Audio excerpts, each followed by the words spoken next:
ইংরেজি শেখার জন্য সবচেয়ে ভালো উপায় কি?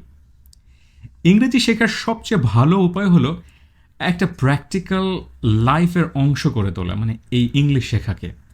রেগুলারলি আপনাকে ইংরেজি বুক পড়তে হবে, মুভি দেখতে হবে, গান শোনা প্রয়োজন হলে শুনতে হবে, বন্ধুদের সাথে ছোট ছোট কনভারসেশন ইংরেজিতে প্র্যাকটিস করার চেষ্টা করতে হবে। ইন্টারনেটে যে সহজলভ্য বিভিন্ন অ্যাপ যেমন ডুওলিঙ্গো, ইউডেমি বা ইউটিউবের বিভিন্ন টিউটোরিয়াল আপনাকে দেখতে হবে। সর্বোপরি একটা বিষয় খুবই জরুরি, শেখার অভ্যাস গড়ে তুলতে হবে। শেখার সময় একটা মজার কোনো উপায় বেছে নিলে সেটা আপনার জন্য অনেক সহজ হবে, কোনো গেমস, কোনো ইন্টারেস্টিং মুভি বা যে কোনো বিষয়। নিয়মিতভাবে এগুলো এনজয় করতে পারেন এবং ইংলিশ প্র্যাকটিস করতে পারেন।